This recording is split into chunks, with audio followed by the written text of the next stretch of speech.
Het titelstuk van Ammonia Avenue.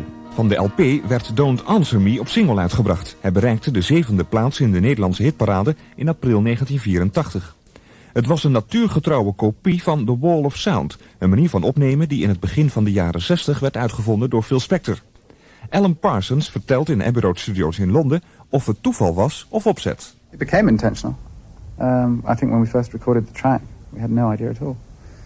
But there was just one overdub that we did. I knew that I wanted to hear the sound of it. It was the castanets, and we put the castanets on. And then suddenly everybody said, Phil Spector. So we just sort of went all the way. Just put all the, doubled up everything, doubled up the piano, doubled up the bass. 50 tambourines, 50 guitars. I mean, it just went on and on and on. We just kept adding and adding and adding. We ended up with what I hope is a fairly close approach to what Phil Spector would have done. So if you like to press the button marked play, which starts the machine, we should start off with just what was on the original backing track, which is just bass, drums, guitar, and a piano.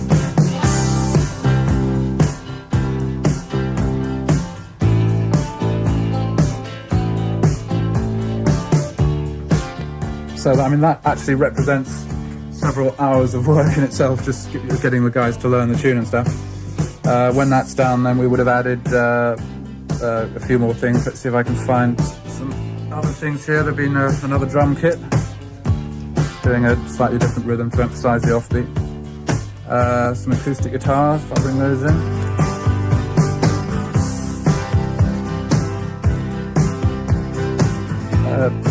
These are obviously all things which got put on at a later stage, and that's how modern recording is done. You just build up and up and up until you end up with hopefully a bigger sound at each time you go. There's another piano on here, which I've just brought in, which is playing bass notes.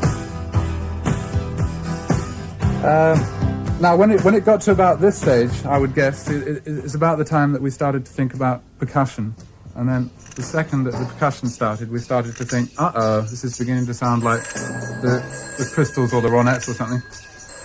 And the phone rings all the time when you're trying to do a mix. Anyway, that's the percussion stuff. So if we add the percussion to the original track, it starts to sound a little more like a record.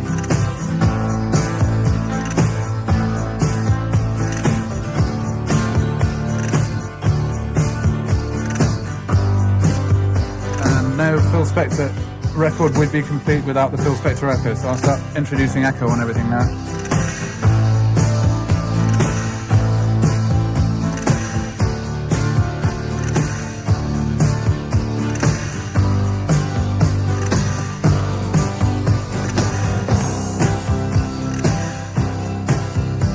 Oh yeah, there's a sort of glocky sound, which is actually a Fairlight synthesizer, but it's trying to sound like a glockenspiel.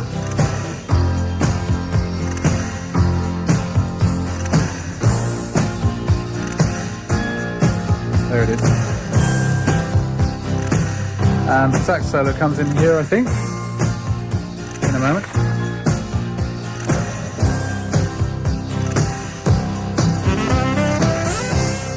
There he is. Now he needs some echo as well, so you can hear what the effect of the echo going on will sound like.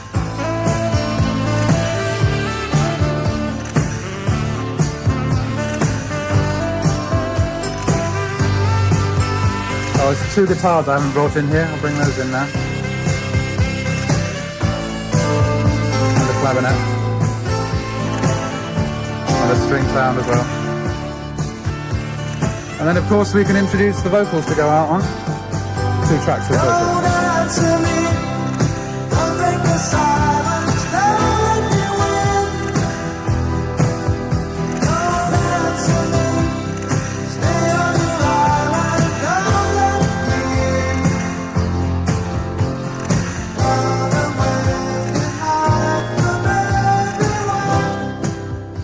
Beyond what we heard on the 24 tracks, there's a whole other tape full of backing vocals which we didn't even hear.